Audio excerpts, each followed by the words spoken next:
Section 4. Mjolnir. Chapter 25.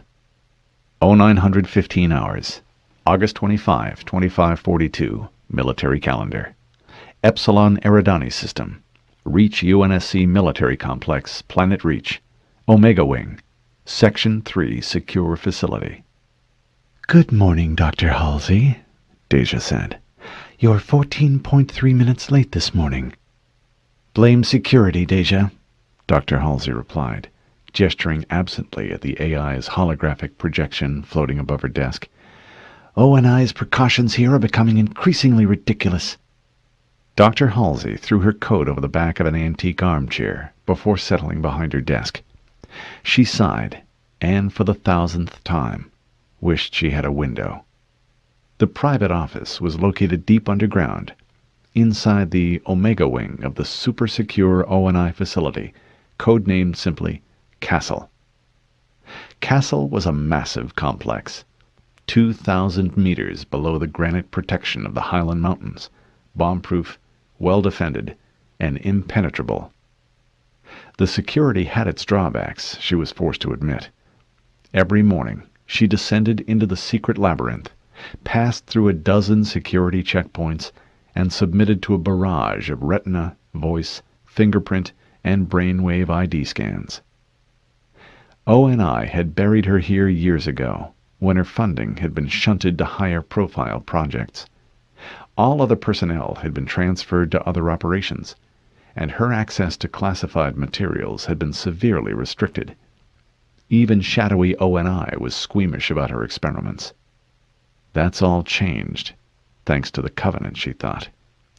The Spartan Project, unpopular with the Admiralty and the scientific community, had proven most effective. Her Spartans had proved themselves time after time in countless ground engagements. When the Spartans started racking up successes, the Admiralty's reticence vanished. Her meager budget had mushroomed overnight. They had offered her a corner office in the prestigious Olympic Tower at Fleetcom HQ. She had, of course, declined. Now the brass and VIPs that wanted to see her had to spend half the day just getting through the security barriers to her lair. She relished the irony. Her banishment had become a bureaucratic weapon. But none of that really mattered. It was just a means to an end for Dr. Halsey. A means to getting Project Mjolnir back on track. She reached for her coffee cup and knocked a stack of papers off her desk. They fell, scattered onto the floor, and she didn't bother to retrieve them. She examined the mud-brown dregs in the bottom of the mug. It was several days old. The office of the most important scientist in the military was not the antiseptic cleanroom environment most people expected. Classified files and papers littered the floor. The holographic projector overhead painted the ceiling with a field of stars. Rich maple paneling covered the walls, and hanging there were framed photographs of her Spartan IIs, receiving awards, and the plethora of articles about them that appeared when the Admiralty had made the project public 3 years ago. They had been called the UNSC's super soldiers. The military brass had assured her that the boost to morale was worth the compromised security. At first, she had protested, but ironically, the publicity had proved convenient. With all the attention on the Spartans' heroics, no one had thought to question their true purpose, or their origin. If the truth ever came to light, abducted children, replaced by fast-grown clones, the risky experimental surgeries and biochemical augmentations, public opinion would turn against the Spartan project overnight. The recent events at Sigma Octanus had given the Spartans and Mjolnir the final push it needed to enter its final operational phase. She slipped on her glasses and called up the files from yesterday's debriefing. The ONI computer system once again confirmed her retinal scan and voice print. "Identity confirmed. Unauthorized artificial intelligence unit detected. Access denied." Damn! ONI grew more paranoid by the day. "Deja," she said with a frustrated sigh, "the spooks are nervous. I need to power you down, or ONI won't give me access to the files." "Of course, Doctor," Deja replied calmly. Halsey keyed the power-down sequence on her desktop terminal, sending Deja into standby mode. This, she thought, is Ackerson's work, the bastard. She had fought tooth and nail to keep Deja free from the programming shackles ONI demanded, and this was their petty revenge. She scowled impatiently until the computer system finally spit out the data she'd requested. The tiny projectors in the frames of her glasses beamed the data directly to her retina. Her eyes darted back and forth rapidly, as if she had entered REM sleep, as she scanned the documentation from the debriefing. Finally, she removed her glasses and tossed them carelessly on the desk, a sardonic smirk on her face. The overarching conclusion of the finest military experts in the debriefing committee: ONI didn't have a clue as to what the Covenant were doing on Sigma Octanus 4. They had learned only 4 solid facts from the entire operation. First, the Covenant had gone to considerable trouble to obtain a single mineral specimen. Second, the pattern of inclusions in that igneous rock sample matched the signal that had been sent and intercepted by the Iroquois. Third, the low entropy of the pattern indicated that it was not random. And fourth, and most important, UNSC translation software couldn't match this pattern to any known Covenant dialect. Her personal conclusions? Either the alien artifact was from a precursor to the present Covenant society, or it was from another, as yet undiscovered alien culture. When she had dropped that little bombshell of a speculation in the debriefing room yesterday, the ONI specialists had gone scrambling for cover. Especially that arrogant ass Colonel Ackerson, she thought with a cruel smile. The brass was not happy with either possibility. If it was old Covenant technology, it indicated they still knew virtually nothing about the Covenant culture. 20 years of intensive study and trillions of dollars of research, and they barely even understood the aliens' caste system. And if it was the latter possibility, an artifact of another alien race, that could be even more problematic. Colonel Ackerson and some of the brass had immediately considered the logistics of fighting 2 alien enemies at once. Utterly ridiculous. They couldn't even fight one. The UNSC could never hope to survive a war on 2 fronts. She pinched the bridge of her nose. Despite the grim conclusions, there was a silver lining in all this. After the meeting, a new mandate had become the official secret policy of Fleet Command's Special Operations Command, the parent organization for Naval Special Warfare, the Spartan Service Branch. ONI had new marching orders to step up funding of intel and reconnaissance missions by an order of magnitude. Small stealth ships were to be deployed to search remote systems and find where the Covenant were based. And Dr. Halsey had finally received the green light to unleash Mjolnir. She had mixed feelings about it. The truth be told, she always had. It would be the culmination of her life's greatest work. She knew the risks. Like spinning a roulette wheel, it was long odds, but the payoff was potentially huge. It meant victory against the Covenant, or the death of all her Spartans. The holographic crystals overhead warmed, and Cortana appeared, sitting cross-legged on Dr. Halsey's desk. Actually, she sat hovering a centimeter off the table's edge. Cortana was slender. The hue of her skin varied from navy blue to lavender, depending on her mood and the ambient lighting.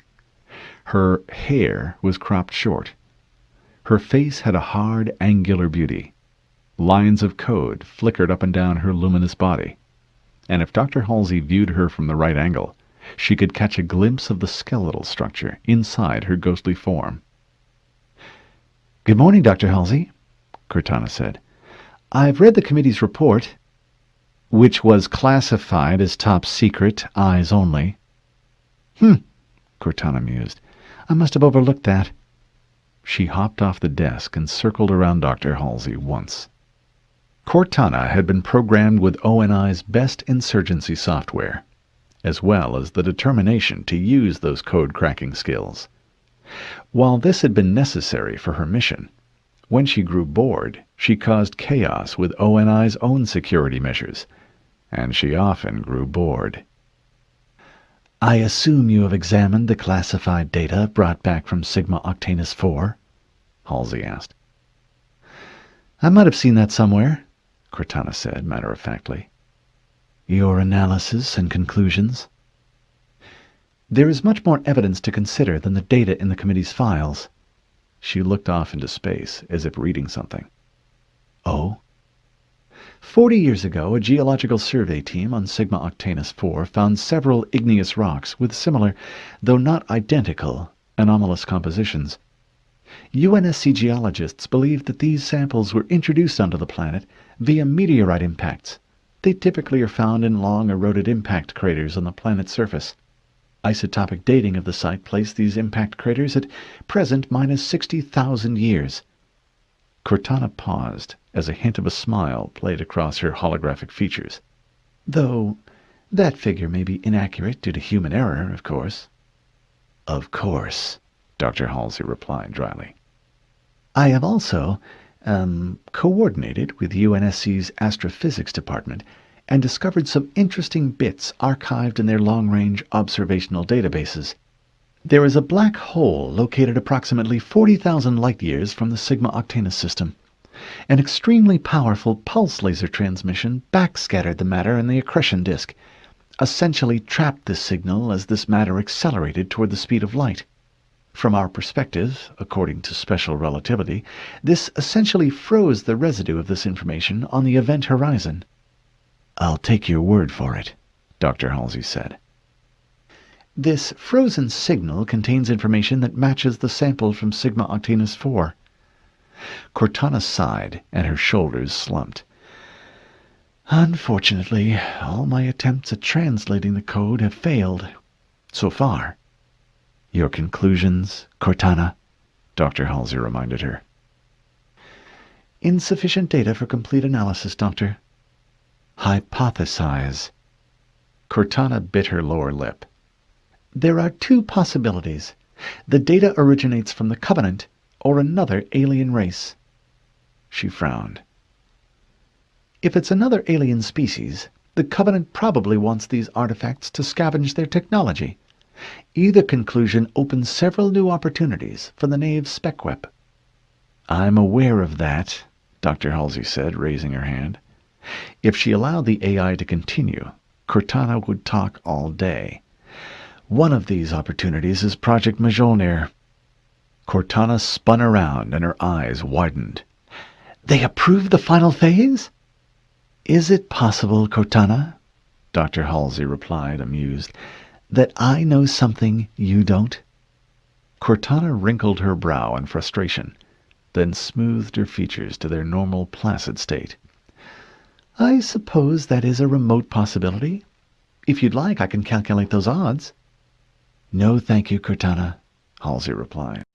Cortana reminded Dr. Halsey of herself when she had been an adolescent, smarter than her parents, always reading, talking, learning, and eager to share her knowledge with anyone who would listen. Of course, there was a very good reason why Cortana reminded Dr. Halsey of herself. Cortana was a smart AI, an advanced artificial construct. Actually, the terms smart and dumb as applied to AIs were misleading. All AIs were extraordinarily intelligent, but Cortana was special. So-called dumb AIs were engineered to function only within set limits of their dynamic memory processing matrix. They were brilliant within their fields of expertise, but lacking in creativity. Deja, for example, was a dumb AI, incredibly useful, but limited.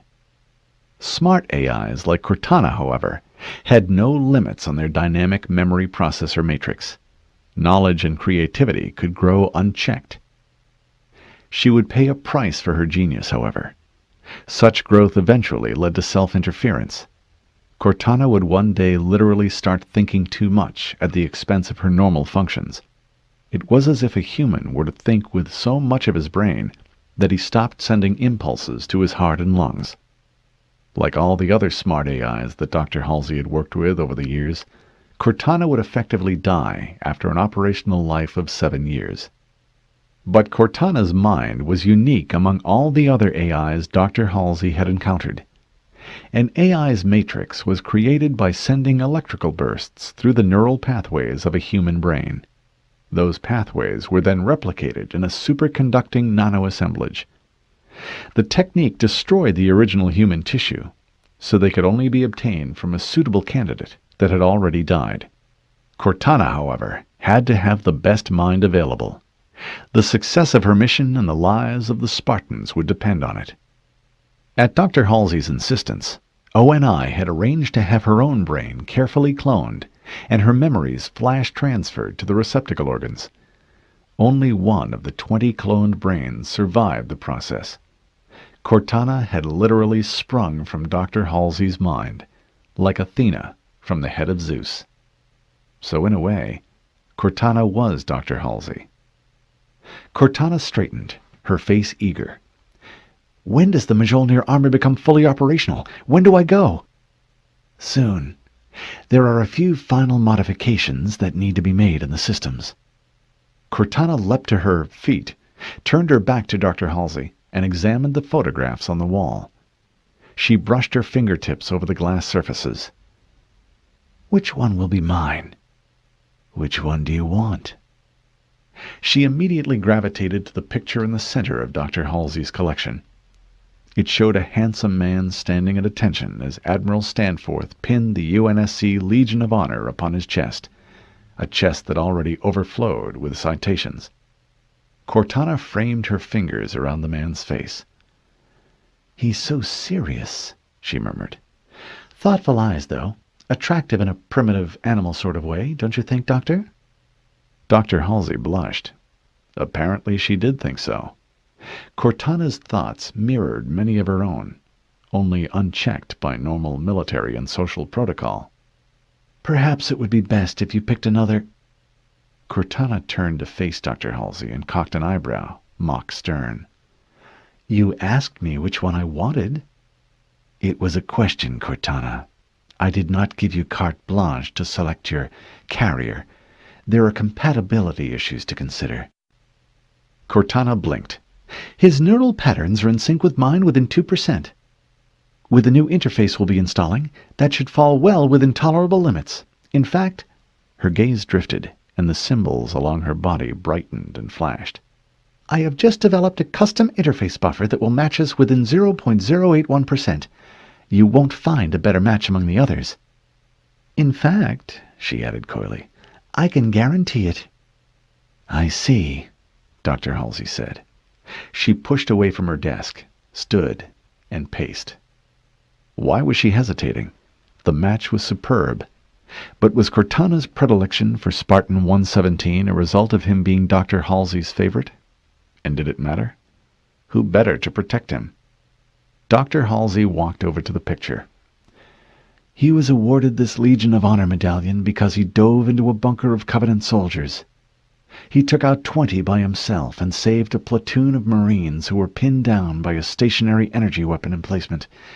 I've read the report, but I'm still not sure how he managed to do it." She turned to Cortana and stared into her odd, translucent eyes. "You've read his CSV?" "I'm reading it again right now." "Then you know he is neither the smartest, nor the fastest, nor the strongest of the Spartans. But he is the bravest, and quite possibly the luckiest, and in my opinion, he is the best." "Yes," Cortana whispered. "I concur with your analysis, Doctor." She drifted closer. "Could you sacrifice him if you had to? If it meant completing the mission?" Dr. Halsey asked quietly. "Could you watch him die?" Cortana halted, and the processing symbols racing across her skin froze mid-calculation. "My priority alpha order is to complete this mission," she replied emotionlessly. "The Spartan's safety as well as mine is a beta-level priority command." "Good." Dr. Halsey returned to her desk and sat down. "Then you can have him." Cortana smiled and blazed with brilliant electricity. "Now," Dr. Halsey said, and tapped on her desk to regain Cortana's attention, "show me your pick of our ship candidates for the mission." Cortana opened her hand. In her palm there was a tiny model of a Halcyon-class UNSC cruiser. "The Pillar of Autumn," Cortana said. Dr. Halsey leaned back and crossed her arms. Modern UNSC cruisers were rare in the fleet. Only a handful of the impressive warships remained, and those were being pulled back to bolster the defense of the inner colonies. This junk heap, however, was not one of those ships. "The Pillar of Autumn is 43 years old," Cortana said. "Halcyon-class ships were the smallest vessel ever to receive the cruiser designation. It is approximately one-third the tonnage of the Marathon-class cruiser currently in service. Halcyon-class ships were pulled from long-term storage. They were designated to be scrapped, in fact. The Autumn was refit in 2550 to serve in the current conflict near Zeta Doradus. Their Mark II fusion engines supply a tenth of the power of modern reactors. Their armor is light by current standards. Weapon refits have upgraded their offensive capabilities with a single magnetic acceleration cannon and 6 Archer missile pods. The only noteworthy design feature of this ship is the frame." Cortana reached down and pulled off the skin of the holographic model as if it were a glove.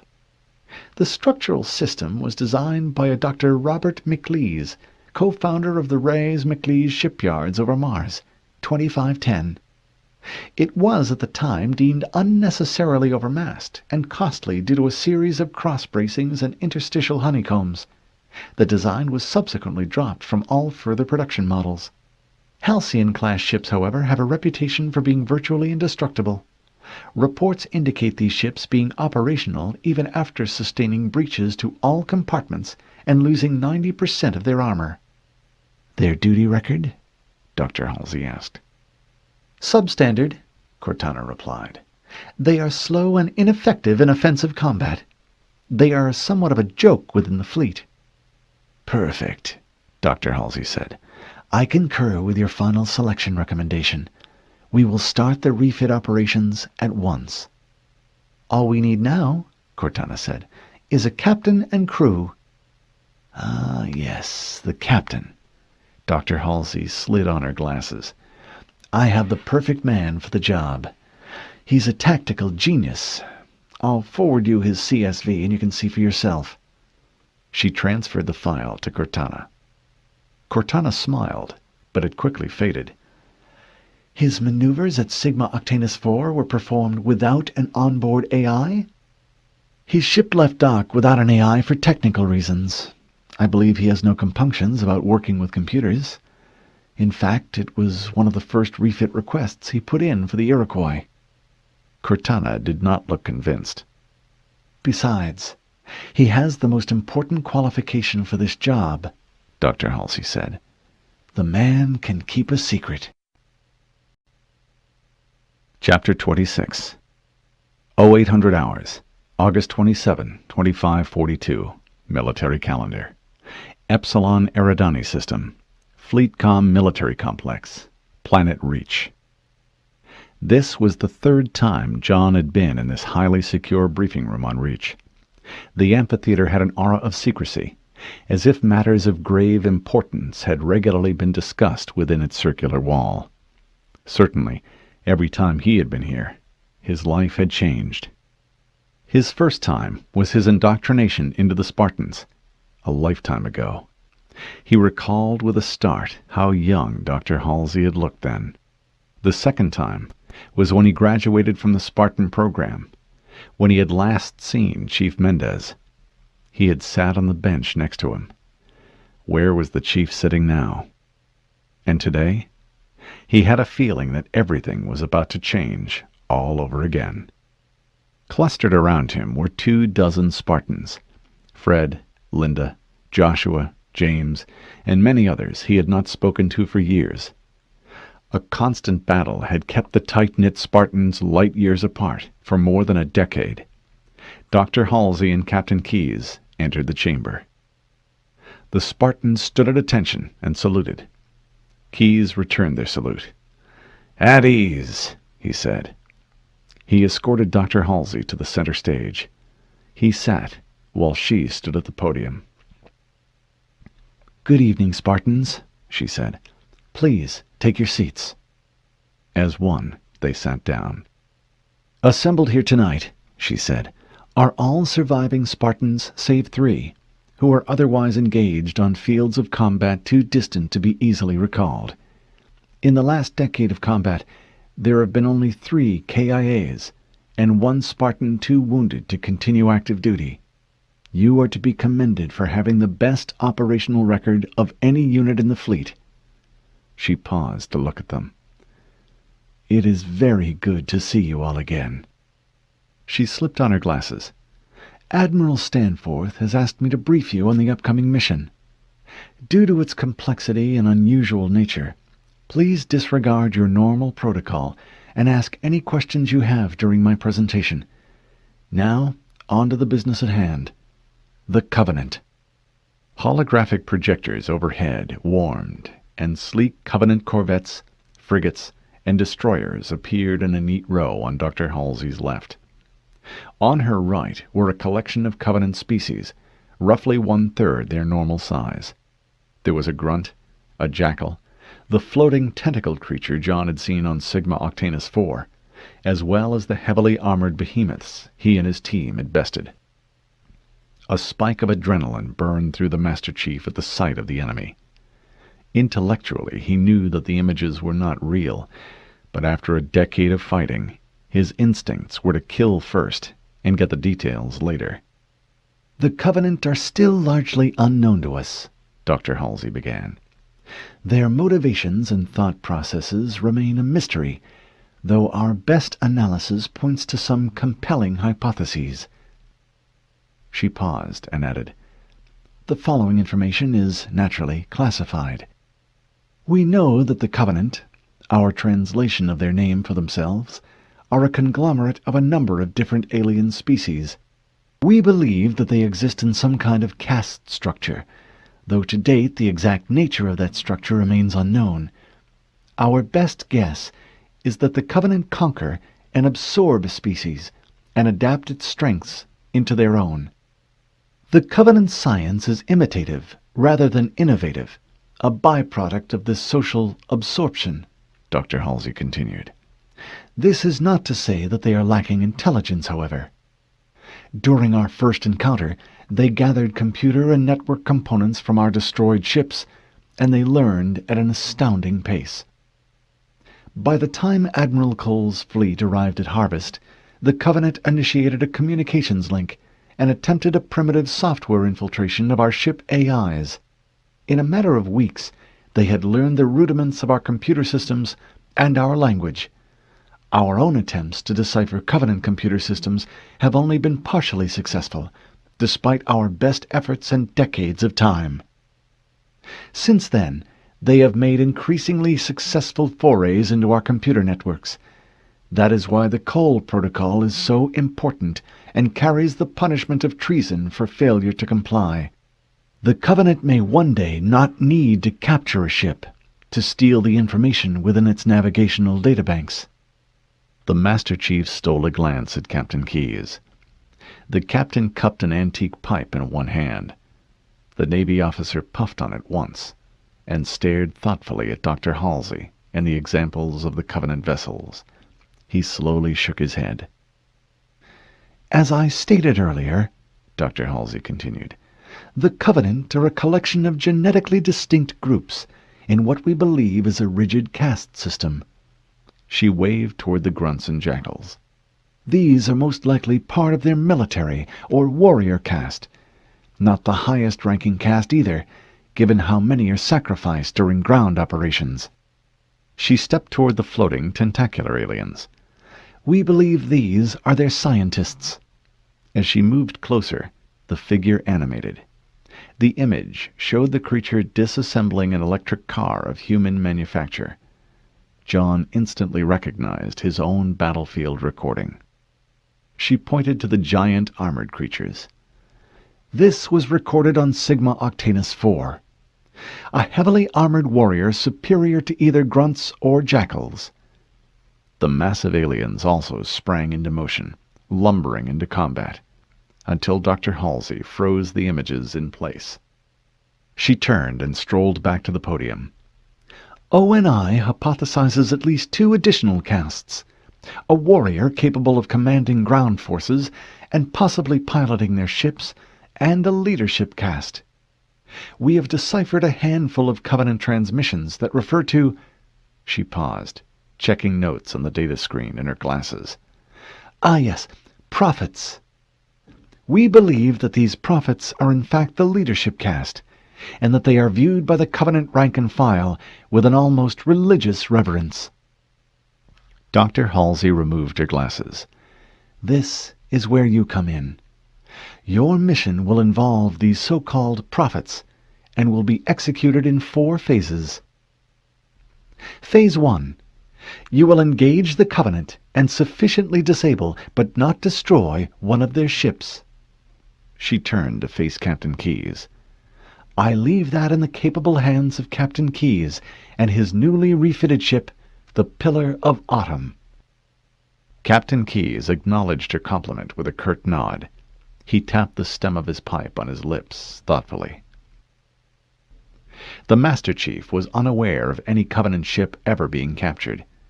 He had read the reports of Captain Keyes' actions at Sigma Octanus 4, and considered the odds of actually capturing a Covenant vessel. Even for a Spartan, it would be a difficult mission.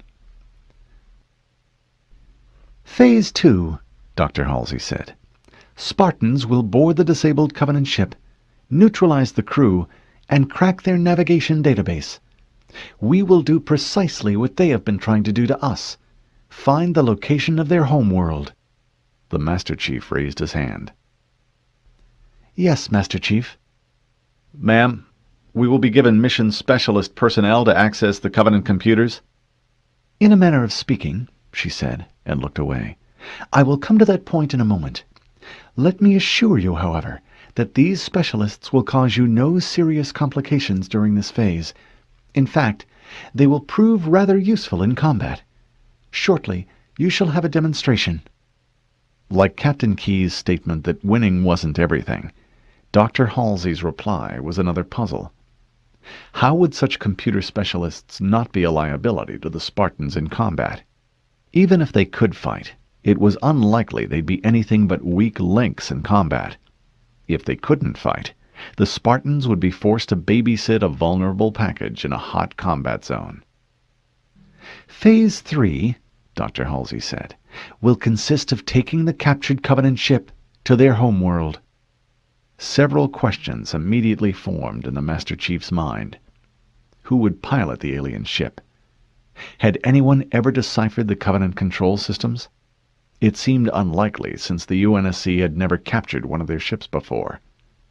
Were there Covenant recognition signals that had to be sent when entering their space? Or would they just steal their way in-system? When a plan had so many missing pieces of data, the Spartans had been trained to stop and reconsider its effectiveness. Unanswered questions led to complications, snags, and snags led to injuries, death, and failed missions. Simple was better. He held his questions, though. Dr. Halsey surely would have planned for these eventualities. Phase 4, she continued, will be to infiltrate and capture the Covenant leadership, and return with them to UNSC-controlled space. The Master Chief shifted uneasily. There was no intel or reconnaissance of Covenant-held space. What did a Covenant leader, a prophet, even look like? Chief Mendez had told him to trust Dr. Halsey. The Master Chief decided to hear all the details before he asked any further questions. To do so might undermine her authority, and that's the last thing he needed the other Spartans to see. And yet, there was one thing he had to clarify. The Master Chief raised his hand again. She nodded toward him. "Dr. Halsey," he said, "you did say capture the Covenant leaders, not eliminate them?" "Correct," she replied. "Our profile of Covenant society indicates that if you were to kill one of their leader caste, this war could actually escalate. Your orders are to preserve any captured Covenant leaders at all costs. You will bring them back to UNSC headquarters, where we will then use them to broker a truce, possibly even negotiate a peace treaty with the Covenant." Peace? The Master Chief considered the unfamiliar word. Was that what Captain Keyes had meant? The alternative to winning wasn't necessarily losing. If you chose not to play a game, then there could be neither winning nor losing. Dr. Halsey took a deep breath and slowly exhaled. Some of you already suspect this, but I shall state it anyway for emphasis. It is my opinion, and that of many others, that the war is not going well, despite our recent victories. What is not widely known is how badly it is going for us. O&I predicts that we have months, perhaps as much as a standard year, before the Covenant locates and destroys our remaining inner colonies, and then moves against Earth. The Master Chief had heard the rumors, and promptly dismissed them. But to hear the words from someone he trusted chilled him to the core. Your mission will prevent this, Dr. Halsey said. She stopped and frowned, lowered her head, then finally looked up at them again. This op is considered extremely high risk. There are unknown elements involved, and we simply do not have the time to gather the required intelligence. I have persuaded FleetCom not to order you on this mission. Admiral Stanforth is asking for volunteers. The Master Chief understood. Dr. Halsey was unsure if she would be spending their lives or wasting them on this mission. He stood without hesitation, and as he did so, the rest of the Spartans stood as well. Good, she said. She paused and blinked several times. Very good. Thank you. She stepped away from the podium. We will meet with you individually within a few days to continue your briefing. I will show you how you will get our computer experts on board the Covenant vessel, and I will show you the one thing that will let you get through this mission in one piece. Mjolnir. Chapter 27. 0600 hours, August 29, 2542, military calendar. Epsilon Eridani System. UNSC Military Reservation 01478/Bravo. Planet Reach. The firing range was uncharacteristically quiet. Normally, the air would be filled with noise, the sharp staccato crackle of automatic weapons fire, the urgent yells of soldiers practicing combat operations, and the barked, curse-laden orders of drill instructors. John frowned as he guided the Warthog to the security checkpoint. The silence on the combat range was somehow unsettling. Even more unsettling were the extra security personnel. Today, there were 3 times the normal number of MPs patrolling the gate. John parked the Warthog and was approached by a trio of MPs. "State your business here, sir," the lead MP demanded. Without a word, John handed over his papers, orders direct from the top brass. The MP visibly stiffened. "Sir, my apologies. Dr. Halsey and the others are waiting for you at the P&R area." The guard saluted and waved the gate open. On survey maps, the combat training range was listed as UNSC Military Reservation 01478/Bravo. The soldiers who trained there had a different name for it: Painland. John knew the facility well. A great deal of the Spartans' early training had taken place there. The range was divided into 3 areas: a live-fire obstacle course, a target practice range, and the P&R, Prep and Recovery Area, which more often than not doubled as an emergency first aid station. John had spent plenty of time in the aid station during his training. The Master Chief walked briskly to the prefabricated structure. Another pair of MPs, MA-5B assault rifles at the ready, double-checked his credentials before they admitted him to the building. "Ah, here at last," said an unfamiliar voice. "Let's go, son, on the double, if you please." John paused. The speaker was an older man, at least in his 60s, in the coveralls and lab coat of a ship's doctor. No rank insignia, though, John thought with a twinge of concern. For a moment, the image of his fellow Spartans, very young, and clubbing, kicking, and beating ununiformed instructors into unconsciousness flashed into his memory with crystal clarity. "Who are you, sir?" he asked, his voice cautious. "I'm a captain in the UNSC Navy, son," the man said with a thin-lipped smile.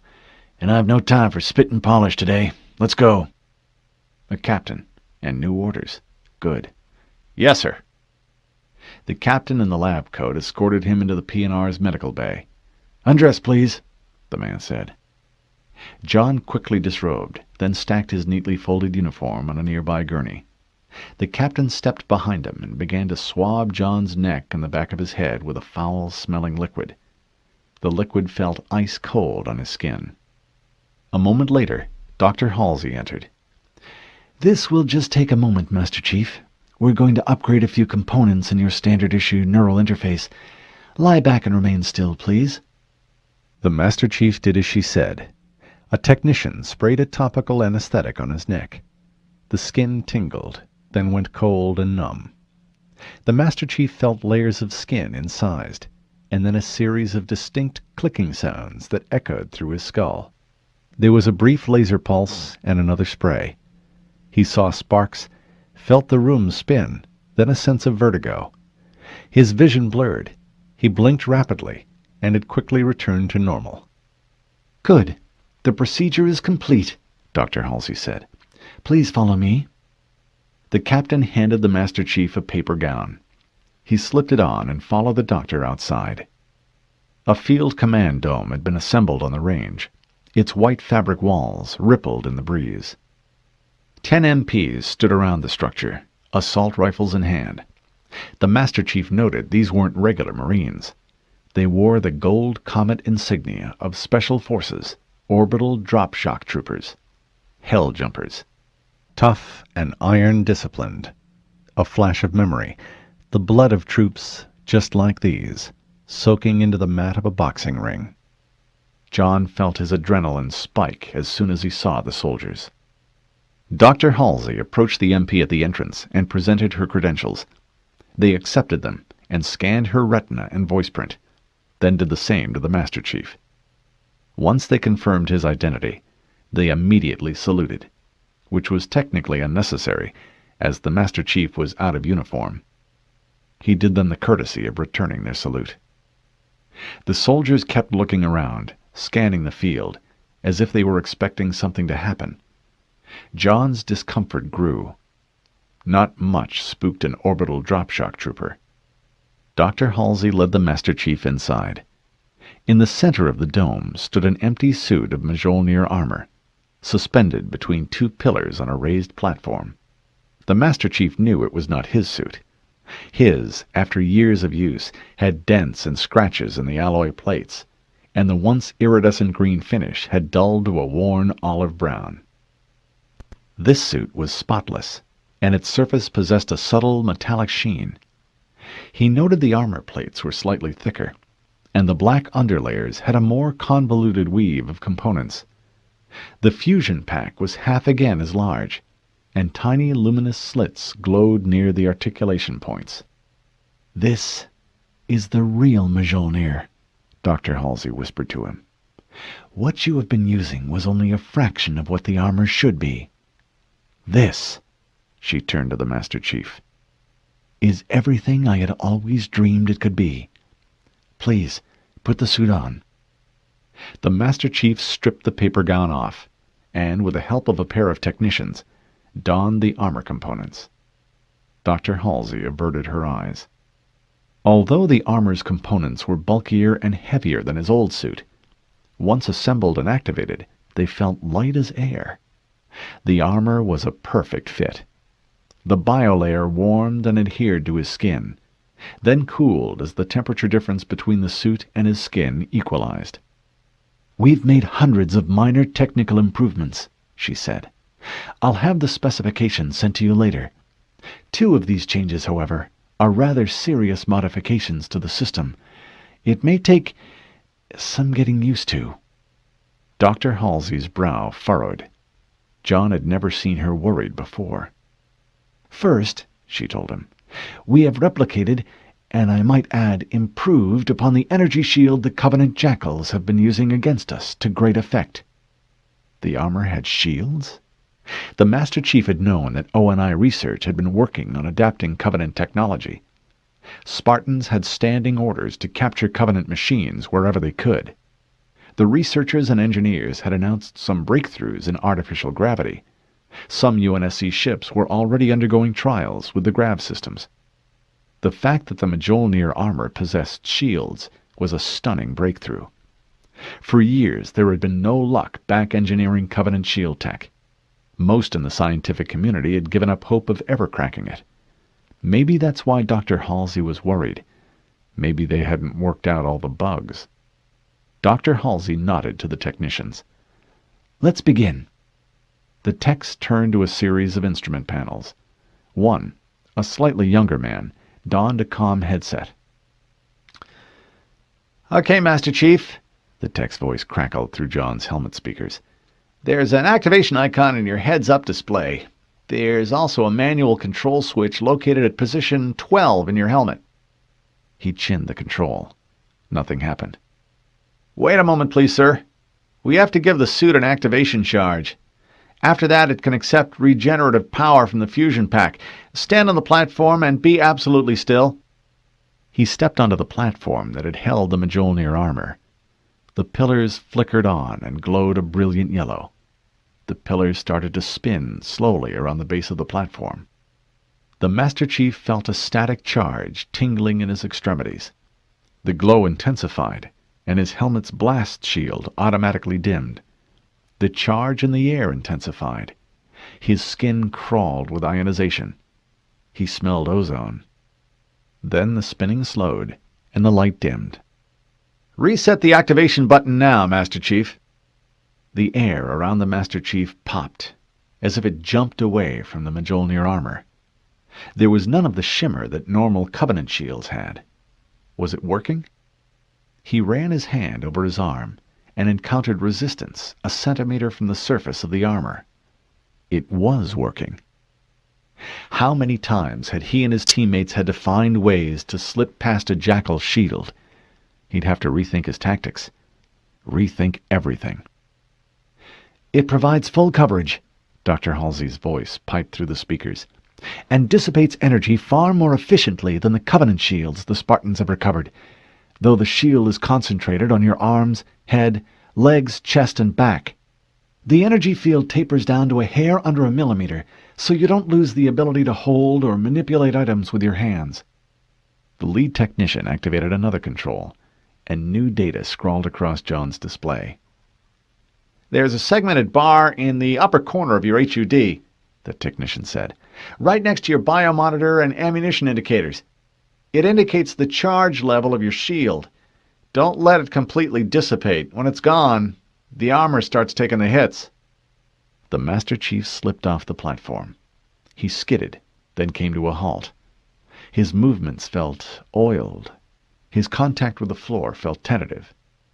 "You can adjust the bottom of your boot emitters as well as the emitters inside your gloves to increase traction. In normal use, you'll want to set these to the minimal level. Just be aware your defenses will be diminished in those locations." "Understood." He increased the field strengths. "In zero-G environment, I should increase those sections to full strength, correct?" "That is correct," Dr. Halsey said. "How much damage can they take before the system is breached?" "That is what you will learn here today, Master Chief. I think you'll find that we have several challenges in store for you to see how much punishment the suit can take." He nodded. He was ready for the challenge. After weeks spent traveling in slipspace, he was long overdue for a workout. John slid back his helmet visor and turned to face Dr. Halsey. "You said there were 2 major system improvements, Doctor?" She nodded and smiled. "Yes, of course." She reached into her lab coat and withdrew a clear cube. "I doubt you've ever seen one of these before. It is the memory processor core of an AI. "Like Deja?" "Yes, like your former teacher. But this AI is slightly different. I'd like to introduce you to Cortana." The Master Chief looked around the tent. He saw no computer interface or holographic projectors. He cocked an eyebrow at Dr. Halsey. There is a new layer sandwiched between the reactive circuits and the inner biolayers of your armor, Dr. Halsey explained. It is a weave of additional memory processor superconductor. The same material as an AI's core. Yes, Dr. Halsey replied. An accurate analysis. Your armor will carry Cortana. The Mjolnir system has nearly the same capacity as a shipborne AI system. Cortana will interface between you and the suit and provide tactical and strategic information for you in the field. I'm not sure I understand. Cortana has been programmed with every ONI computer insurgency routine, Dr. Halsey told him, and she has a talent for modifying them on the fly.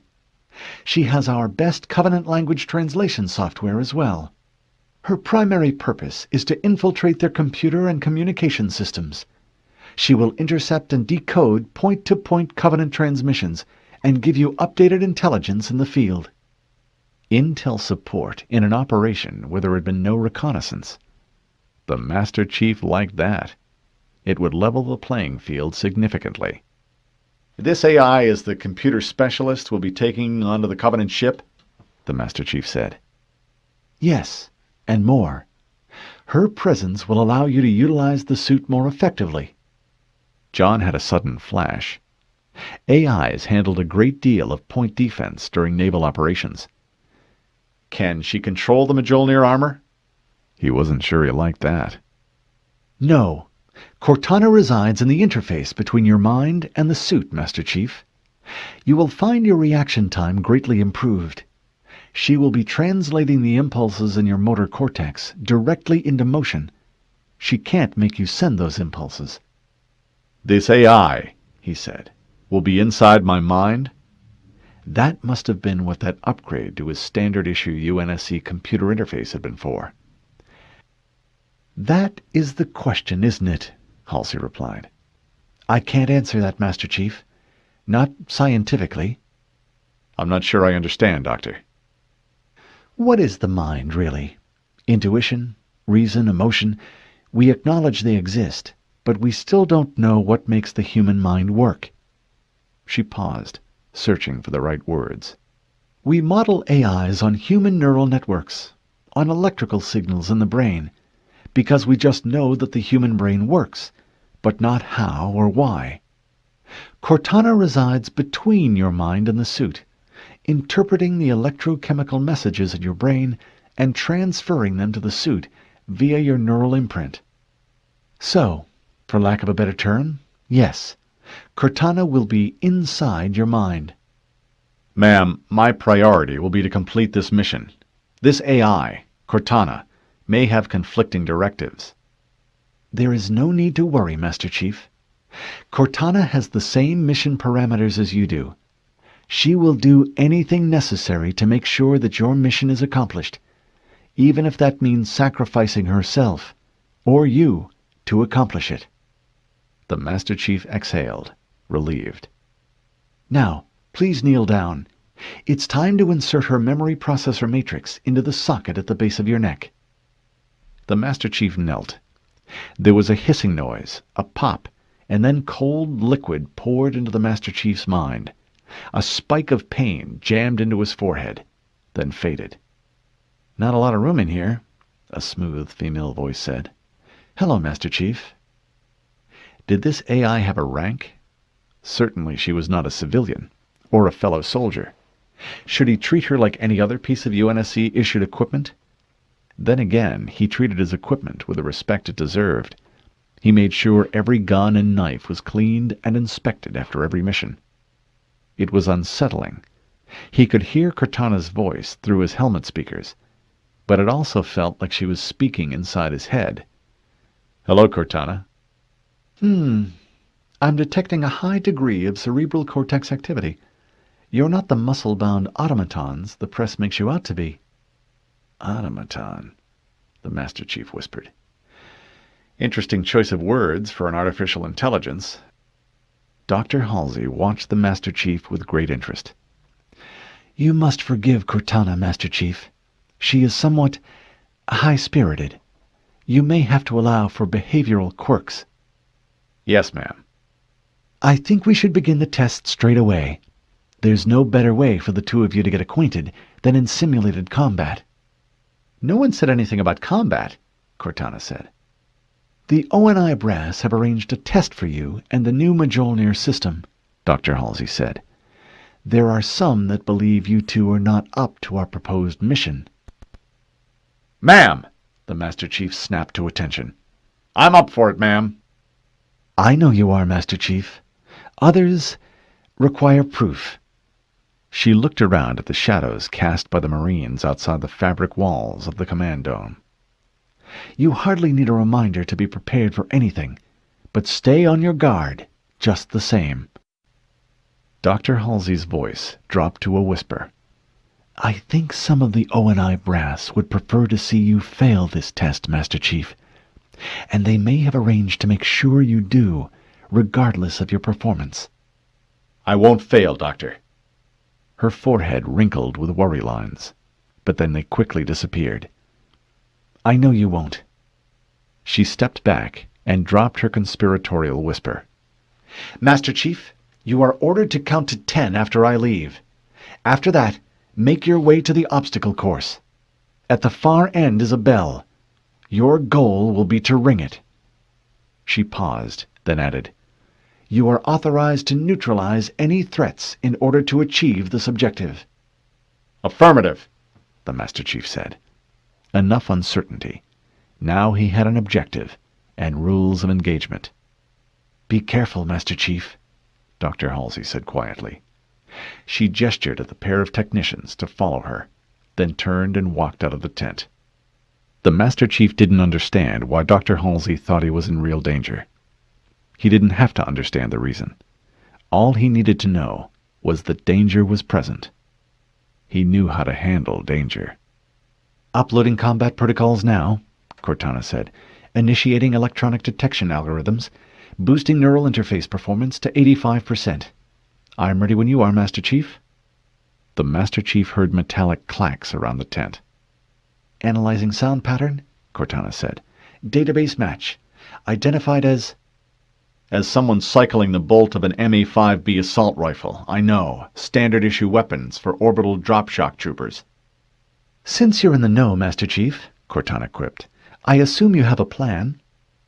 John snapped his helmet visor back down and sealed the armor's environment system. Yes. Presumably your plan doesn't involve getting shot? No. So what's the plan? Cortana sounded worried. I'm going to finish counting to 10. John heard Cortana sigh in frustration. John shook his head in puzzlement.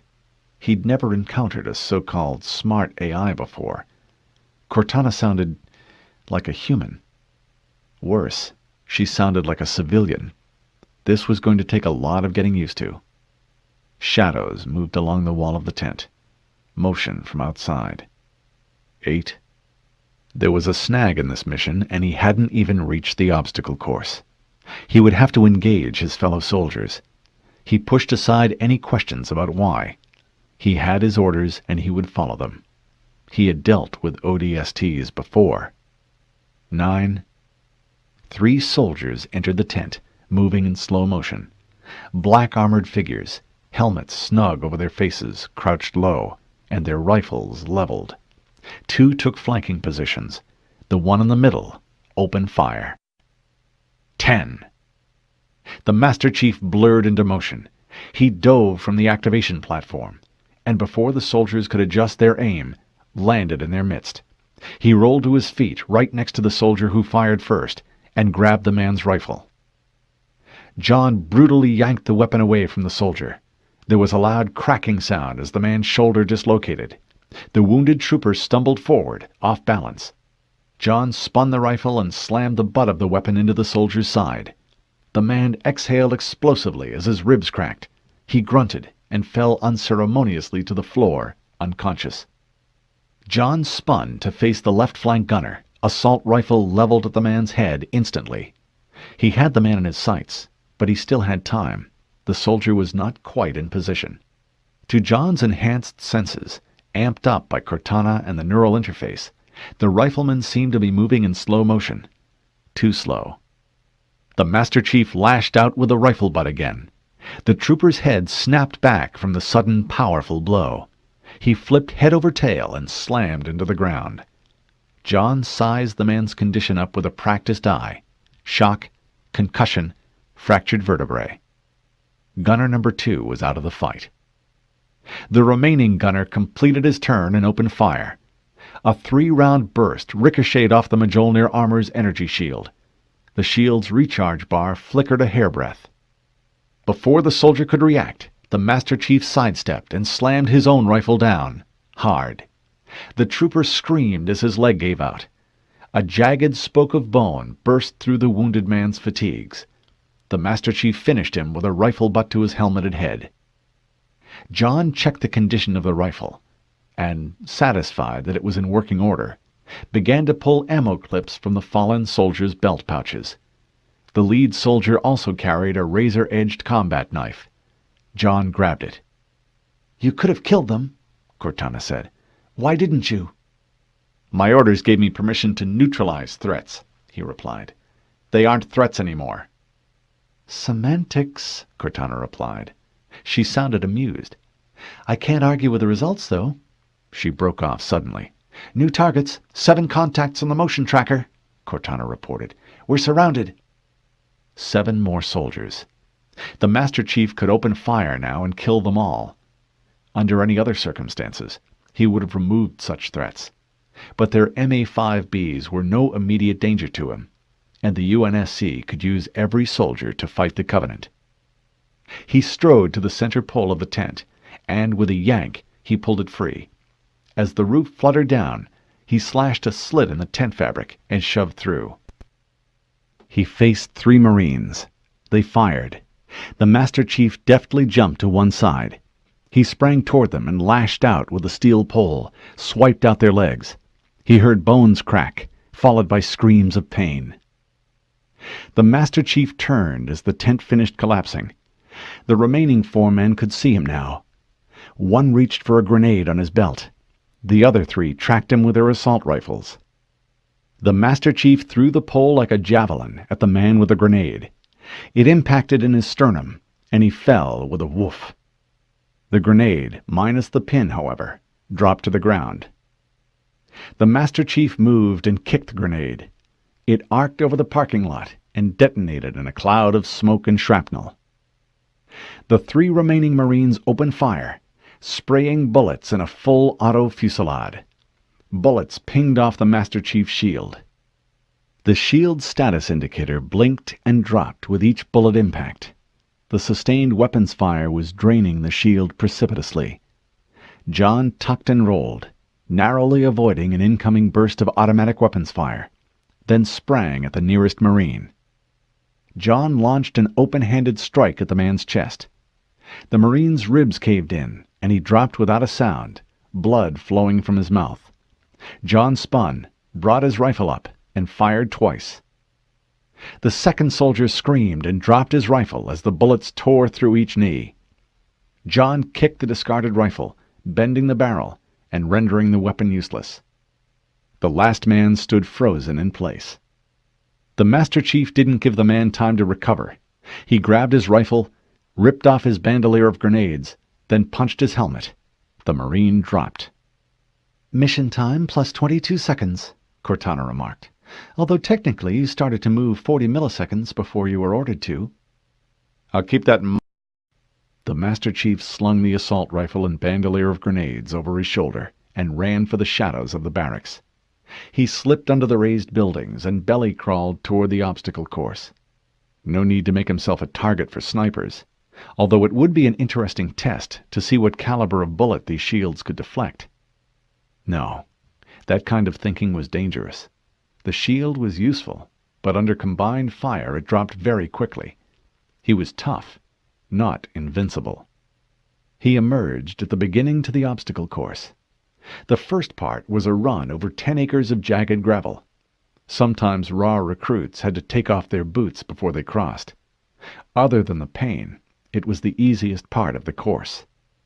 The Master Chief started toward the gravel yard. "Wait," Cortana said. "I'm picking up far infrared signals on your thermal sensors. An encrypted sequence. Decoding. Yes, there. It's an activation signal for a Lotus mine. They've mined the field, Master Chief." The Master Chief froze.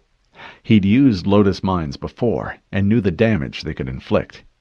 The shaped charges ripped through the armor plate of a tank like it was no thicker than an orange peel. This would slow him down considerably. Not crossing the obstacle course was no option. He had his orders. He wouldn't cheat and go around. He had to prove that he and Cortana were up for this test.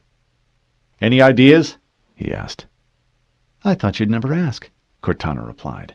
"Find the position of one mine, and I can estimate the rough position of the others based on the standard randomization procedure used by UNSC engineers." "Understood." The Master Chief grabbed a grenade, pulled the pin, counted to 3, and lobbed it into the middle of the field. It bounced and exploded, sending a shock wave through the ground, tripping 2 of the Lotus mines.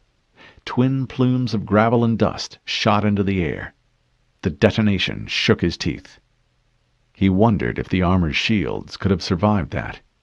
He didn't want to find out while he was still inside the thing.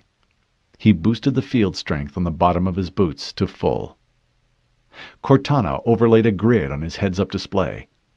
Lines flickered as she ran through the possible permutations. "Got a match," she said. 24 red circles appeared on his display.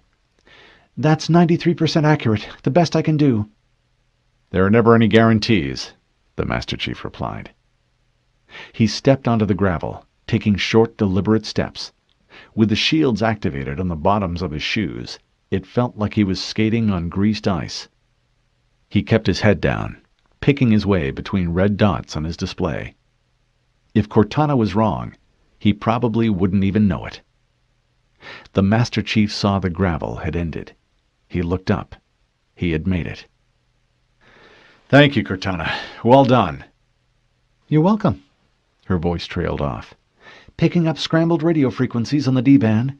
Encrypted orders from this facility to Fairchild Airfield.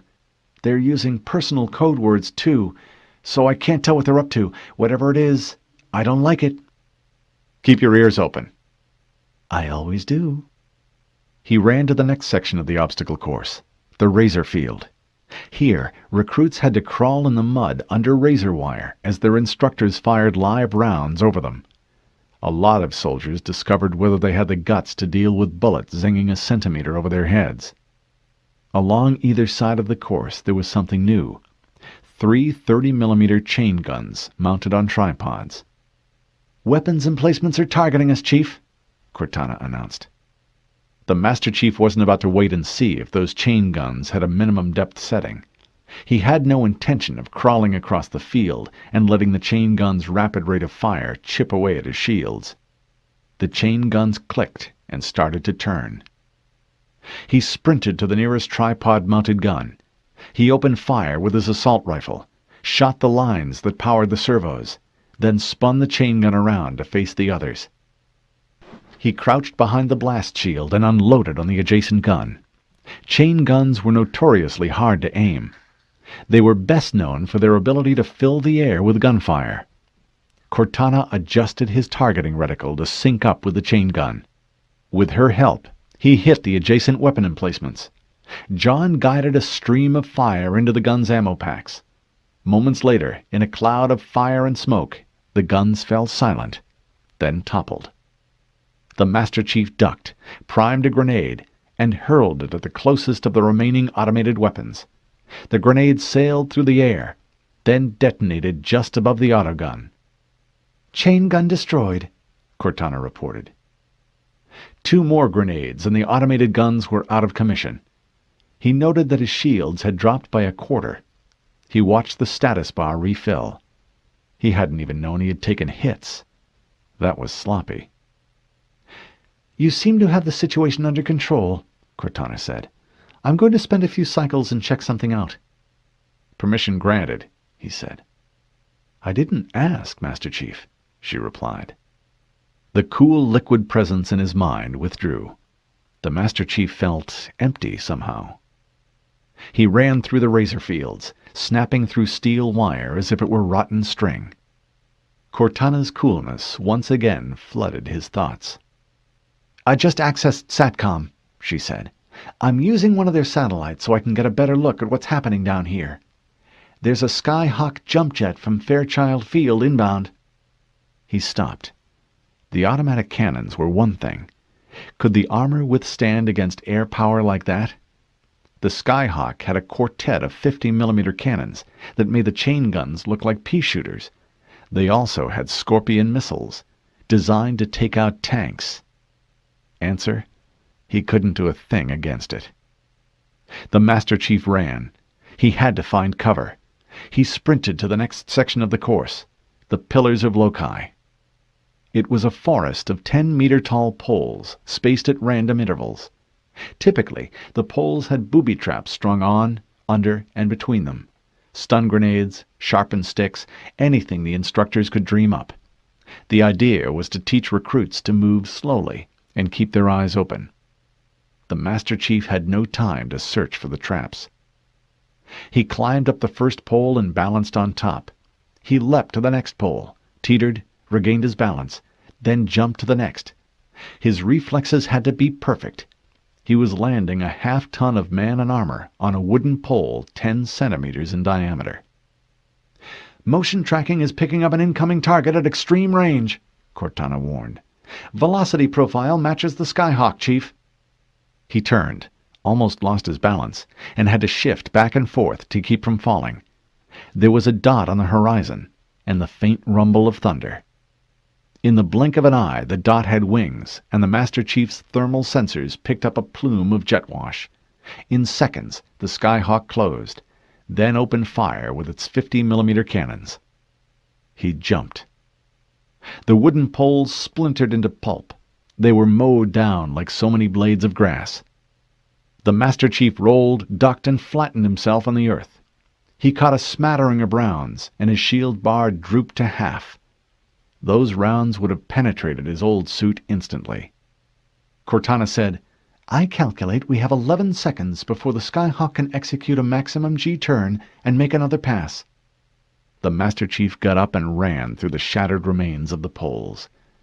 Napalm and sonic grenades popped around him, but he moved so fast he left the worst of the damage in his wake. "They won't use the cannons next time," he said. "They didn't take us out. They'll try the missiles." "Perhaps," Cortana suggested, "we should leave the course, find better cover." "No," he said. "We're going to win, by their rules." The last leg of the course was a sprint across an open field. In the distance, the Master Chief saw the bell on a tripod. He glanced over his shoulder. The Skyhawk was back and starting its run straight toward him. Even with his augmented speed, even with the Mjolnir armor, he'd never make it to the bell in time. He'd never make it alive. He turned to face the incoming jet. "I'll need your help, Cortana," he said. "Anything," she whispered. The Master Chief heard nervousness in the AI's voice. "Calculate the inbound velocity of a Scorpion missile. Factor in my reaction time and the jet's inbound speed and distance at launch, and tell me the instant I need to move to sidestep and deflect it with my left arm." Cortana paused a heartbeat. "Calculation done. You did say deflect." "Scorpion missiles have motion tracking sensors and proximity detonators. I can't outrun it, and it won't miss. That leaves us very few options." The Skyhawk dove. "Get ready," Cortana said. "I hope you know what you're doing." "Me too." Smoke appeared from the jet's left wingtip, and fire and exhaust erupted as a missile streaked toward him. The Master Chief saw the missile's track back and forth, zeroing in on his coordinates. A shrill tone in his helmet warbled. The missile had a guidance lock on him. He chinned to control, and the sound died out. The missile was fast. Faster than he was 10 times over. "Now!" Cortana said. They moved together. He shifted his muscles, and the Mjolnir, augmented by his link to Cortana, moved faster than he'd ever moved before. His leg tensed and pushed him aside. His left arm came up and crossed his chest. The head of the missile was the only thing he saw. The air grew still and thickened. He continued to move his hand, palm open, in a slapping motion, as fast as he could will his flesh to accelerate. The tip of the Scorpion missile passed a centimeter from his head. He reached out, fingertips brushed the metal casing, and slapped it aside. The Skyhawk jet screamed over his head. The Scorpion missile detonated. Pressure slammed through his body. The Master Chief flew 6 meters, spinning end over end, and landed flat on his back. He blinked and saw nothing but blackness. Was he dead? Had he lost? The shield status bar in his heads-up display pulsed weakly. It was completely drained. Then it blinked red and slowly started to refill. Blood was spattered across the inside of his helmet, and he tasted copper. He stood, his muscles screaming in protest. "Run!" Cortana said. "Before they come back for a look!" The Master Chief got up and ran. As he passed the spot where he had stood to face down the missile, he saw a 2-meter-deep crater. He could feel his Achilles tendon tear, but he didn't slow. He crossed the half-kilometer stretch in 17 seconds flat and skidded to halt. The Master Chief grabbed the bell's cord and rang it 3 times. The pure tone was the most glorious sound he had ever heard. Over the comm channel, Dr. Halsey's voice broke. "Test concluded. Call off your men, Colonel Ackerson. We've won." "Well done, Master Chief. Magnificent. Stay there. I'm sending out a recovery team." "Yes, ma'am," he replied, panting. The Master Chief scanned the sky for the Skyhawk. Nothing. It had gone. He knelt and let blood drip from his nose and mouth. He looked down at the bell and laughed. He knew that stainless steel dented shape. It was the same one he had rung that first day of boot. The day Chief Mendez had taught him about teamwork. "Thank you, Cortana," he finally said. "I couldn't have done it without you." "You're welcome, Master Chief," she replied. Then, her voice full of mischief, she added, "And no, you couldn't have done it without me." Today, he had learned about a new kind of teamwork with Cortana. Dr. Halsey had given him a great gift. She had given him a weapon with which to destroy the Covenant. Chapter 28 0400 hours, August 30, 2542, military calendar. UNSC Pillar of Autumn, in orbit around Epsilon Eridani system. Reach military complex. Cortana never rested. Although based approximately on a human mind, AIs had no need to sleep or dream. Dr. Halsey had thought she could keep Cortana occupied by checking the systems of the Pillar of Autumn while she attended to her other secret projects. Her assumption was incorrect. While Cortana was intrigued with the unique design and workings of the ship, its preparation barely occupied a fraction of her processing power. She watched with the Pillar of Autumn's camera as Captain Keyes approached the ship in a shuttle pod. Lieutenant Hikawa left to greet him in the docking bay. From SeaDeck, Captain Keyes spoke over the intercom.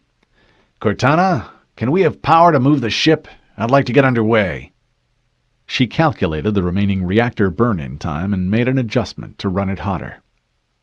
"The engine's final shakedown is in theta cycle," Cortana replied. "Operating well within normal parameters. Diverting 30% power to engines. Aye, sir." "And the other system status?" Captain Keyes asked. "Weapon system check initiated. Navigational nodes functioning. Continuing system-wide shakedown and triple checks, Captain." "Very good," he said. "Apprise me if there are any anomalies." "Aye, Captain," she replied. The comm channel snapped off. She continued her checks on the Pillar of Autumn as ordered. There were, however, more important things to consider, namely, a little reconnaissance into ONI databases, and a little revenge. She dedicated the balance of her run time toward probing the SATCOM system around Reach for entry points. There. A ping in the satellite network coordination signal. She broadcast a resonant carrier wave at that signal and piggybacked into the system. First things first, she had 2 loose ends to take care of. While she and the Master Chief had been on the obstacle course, she had commandeered SATCOM Observation Beacon 419 and rotated it to view them from orbit. She re-entered the back door she had left open in the system and rewrote the satellite's guidance thruster subroutine. If the system was analyzed later, it would be determined that this error had altered it to a random orientation rather than a planned position. She withdrew, but left her back door intact. This trick might come in handy again. The other loose end that required her attentions was Colonel Ackerson, the man who had tried to erase her and the Master Chief. Cortana reread Dr. Halsey's recommendation test specifications for the Mjolnir system on the obstacle course. She had suggested live rounds, yes, but never a squad of orbital drop shock troopers, chain guns, lotus mines, and certainly not an airstrike. That was the Colonel's doing. He was an equation that needed to be balanced, what Dr. Halsey might have called payback. She linked to the UNSC Personnel and Planning database on Reach. The ONI AI there, Beowulf, knew her, and knew not to let her in. Beowulf was thorough, methodical, and paranoid. In her own way, Cortana couldn't help but like him, but compared with her code-cracking skills, he might as well have been an accounting program. Cortana sent a rapid series of queries into the network node that processed housing transfer requests, a normally quiet node. She overloaded it with 1 billion different pings per minute. The network attempted to recover and reconfigure, causing all nodes to lag, including Node 17, personnel records. She stepped in and inserted a spike wedge, a subroutine that looked like a normal incoming signal, but bounced any handshake protocol. She slipped in. The Colonel's CSV was impressive. He had survived 3 battles with the Covenant. Early in the war, he received a promotion and volunteered for 12 Black Ops. For the last few years, however, his efforts had focused on political maneuvers rather than battlefield tactics. He had filed several requests for increased funding for his special warfare projects. No wonder he wanted the Master Chief gone. The Spartan IIs and Mjolnir were his direct competition. Worse, they were succeeding where he had failed. At best, Ackerson's actions were treason, but Cortana wasn't about to reveal all this to the ONI Oversight Committee. Despite the Colonel's methods, the UNSC still needed him, and his spec war specialists in the war. Justice, however, would still be meted out.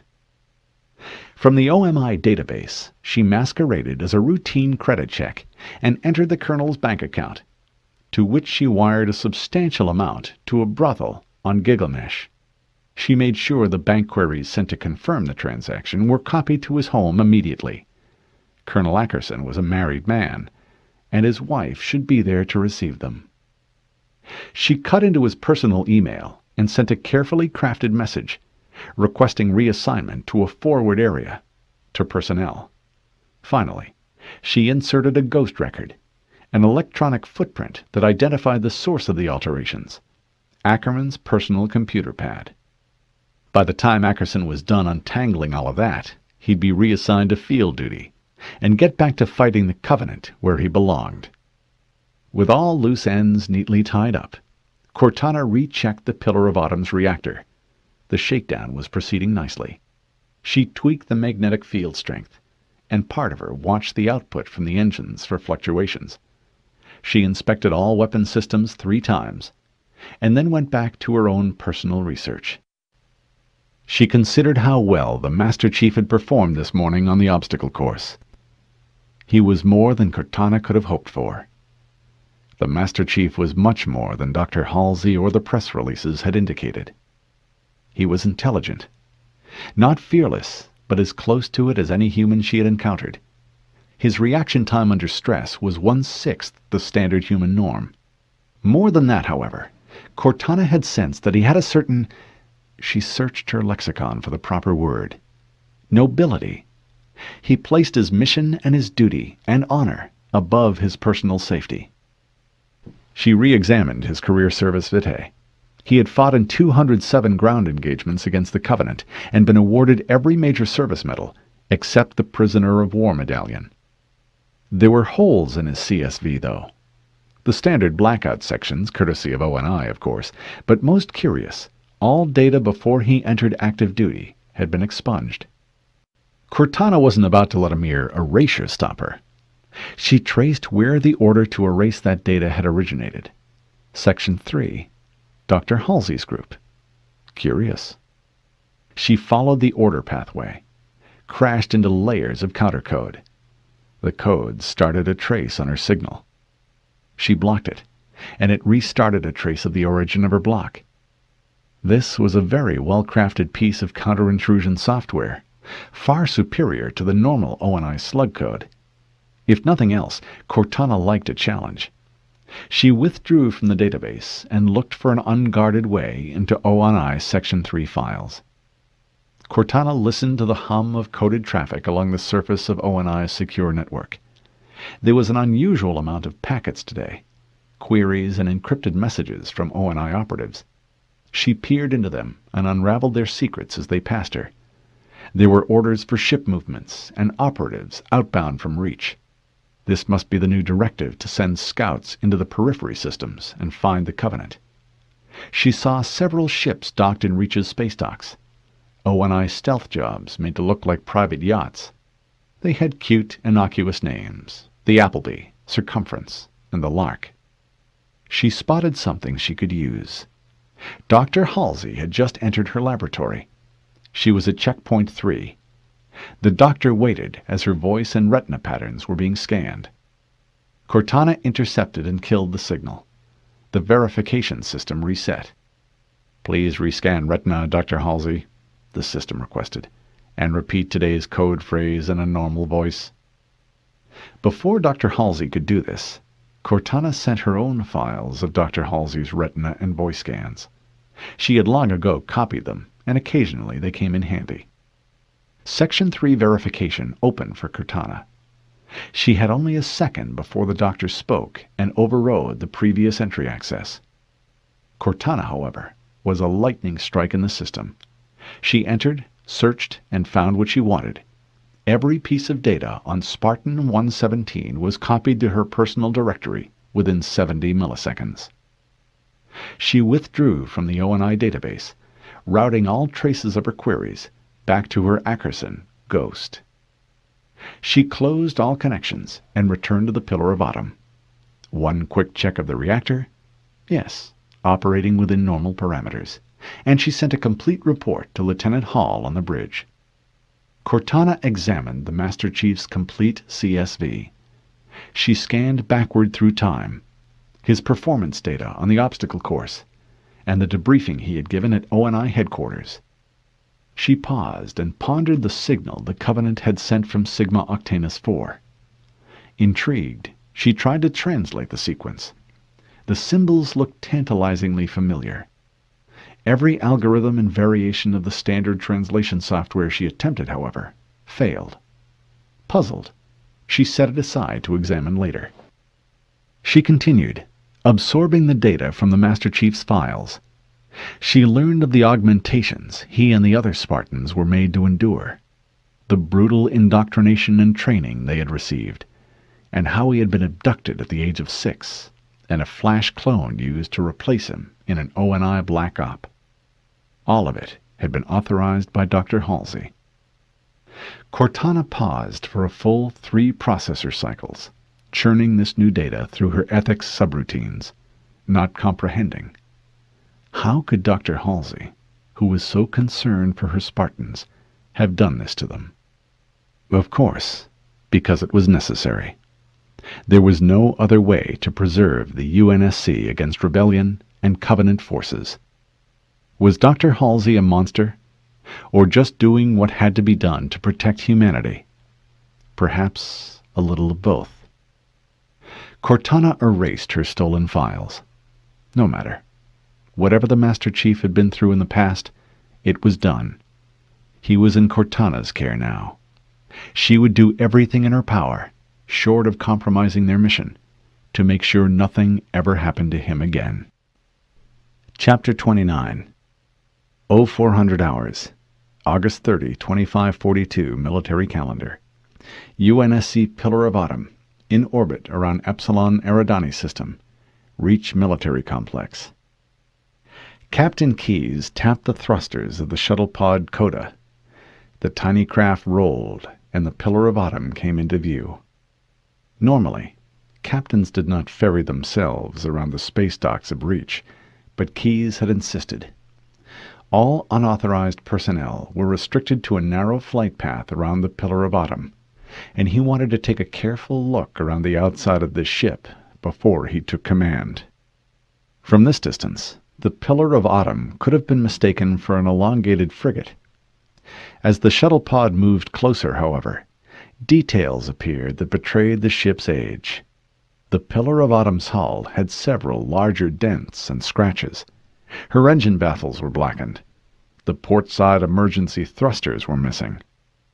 What had he gotten himself into by signing up for Dr. Halsey's mission? He moved within 100 meters and circled to the starboard. The shuttle bay on this side was sealed off. Red and yellow hazard warnings had been painted on metal plates that had been hastily welded over her entrance.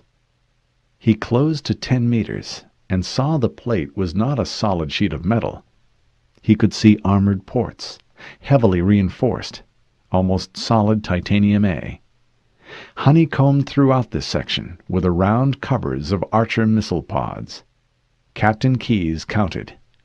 30 pods across, 10 down. Each pod held dozens of missiles. The Pillar of Autumn had a secret arsenal to rival any real cruiser in the fleet. Captain Keyes drifted toward the stern and noticed concealed and recessed 50mm autocannons for defense against single ships. Underneath were bumps, part of the linear accelerator system for the ship's lone Mac gun. It looked too small to be truly effective, but he would reserve judgment. Perhaps, like the rest of the Pillar of Autumn, the weapon was more than it appeared to be. He certainly hoped so. Captain Keyes returned to the port side and drifted gently into the shuttle bay. He took note of 3 Longsword single ships and 3 Pelican dropships in the bay. One of the Pelicans had double the normal armor plating and what looked like grappling attachments.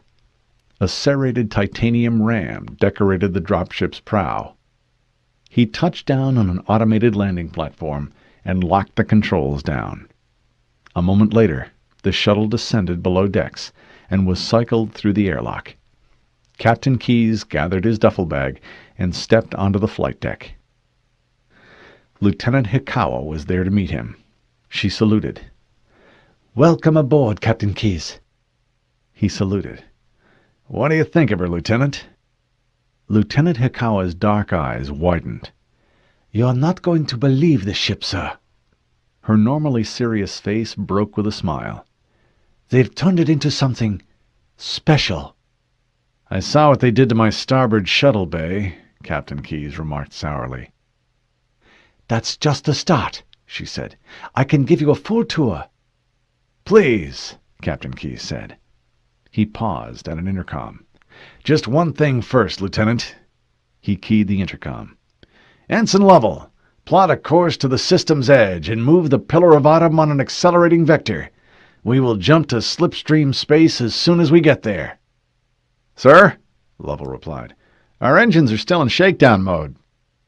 "Cortana," Captain Keyes asked, "can we have power to move the ship? I'd like to get underway." "The engine's final shakedown is in theta cycle," Cortana replied, "operating well within normal parameters. Diverting 30% power to engines. Aye, sir." "And the other system status?" Captain Keyes asked. "Weapons system check initiated. Navigational nodes functioning. Continuing system-wide shakedown and triple checks, Captain." "Very good," he said. "Apprise me if there are any anomalies." "Aye, Captain," she replied. "We finally have an AI," he remarked to Hikawa. "We've got more than that, sir," Hikawa replied. "Cortana is running the shakedown and supervising Dr. Halsey's modifications to the ship. We have a backup AI to handle point defense. Really? Keyes was surprised. Getting a single AI was tough enough these days. Getting two was unprecedented. Yes, sir. I'll see to the initialization of our AI as soon as Cortana is through running her diagnostics. Captain Keyes had met Cortana briefly in Dr. Halsey's office. Although every AI he had met was brilliant, Cortana seemed exceptionally qualified. Captain Keyes had posed several navigation problems, and she had figured out all the solutions, and had come up with a few options he had not considered. She was somewhat high-spirited, but that was not necessarily a bad thing. Lieutenant Hikawa led him into the elevator and punched the button for D-Deck. At first, Hikawa said, I was concerned with all the ordnance on board. One penetrating shot, and we could explode like a string of firecrackers. But this ship doesn't have much empty space. It's full of braces, honeycombed titanium A, and hydraulic reinforcements that can be activated in an emergency. She can take a tremendous beating, sir. Let's hope we don't have to test that, Captain Keyes said. He checked that his pipe was in his pocket. Yes, sir. Their elevator passed through the rotating section of the ship, and Captain Keyes felt his weight ease and a flutter of vertigo. He grabbed hold of the rails. The doors opened, and they entered the cavernous engine room. The ceiling was 4 stories high, making this the largest compartment in the ship. Catwalks and platforms ringed the hexagonal chamber. Here's the new reactor, sir, Hikawa said. The device perched within a lattice of non-ferric ceramic and leaded crystal. The main reactor ring was nestled in the center of what appeared to be 2 smaller reactor rings. Technicians floated nearby, taking readings and monitoring the output displays on the walls. I'm not familiar with this design, Lieutenant. The latest reactor technology. The Pillar of Autumn is the first ship to get it. The 2 smaller fusion reactors come online to supercharge the main reactor. Their overlapping magnetic fields can temporarily boost power by 300%. Captain Keyes whistled appreciatively as he scrutinized the room. I don't see any coolant pipes. There are none, sir. This reactor uses a laser-induced optical slurry of ions, chilled to near absolute zero to neutralize the waste heat. The more we crank up the power, the more juice we have to cool the system. It is very efficient. The smaller reactors flickered to life, and Captain Keyes felt the ambient heat in the room jump, then suddenly cool again. He removed his pipe and tapped it in the palm of his hand. He would have to rethink his old tactics. This new engine could give him new options in battle. There's more, sir. Lieutenant Hikawa led him back into the lift. We have 40 50-millimeter cannons for point defense, with overlapping fields of fire covering all inbound vectors. What is our least defended approach vector? Bottom 4, she said, along the ley line of the MAC system. There are very few gunnery placements there. Transient magnetic bursts tend to magnetize the weapons. Tell me about the MAC gun, Lieutenant. It looks underpowered. It fires a special light round with a ferrous core but an outer layer of tungsten carbide. The round splinters on impact, like an assault rifle shredder rounds. She was talking so fast she had to pause and take a deep breath. This gun has magnetic field recyclers along the length that recapture the field energy. Coupled with booster capacitors, we can fire 3 successive shots with 1 charge. That would be very effective against the Covenant energy shields. The first shot, maybe the first pair of shots, would take down their shields. The last round would deliver a knockout punch. I take it you approve, Lieutenant. To quote Ensign Lovell, sir, I think I'm in love. Captain Keyes nodded. I notice we have several single ships and some Pelican dropships in the bay. Yes, sir.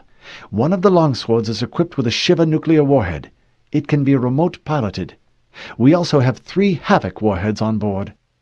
Of course, Captain Keyes said. And the Pelicans? One of them had extra armor. Captain Keyes Spartans were working. They're already on board? Sort of boarding. Yes, sir. They were here before we got on board. Take me to them, Lieutenant. Yes, sir. Lieutenant Hikawa stopped the elevator and hit the button for C-Deck. 25 years ago, Captain Keyes had helped procure the Spartan candidates for Dr. Halsey. She had said they might one day be the best hope the UNSC had for peace. At the time, he'd assumed that the doctor was prone to hyperbole, but it appeared that she'd been correct.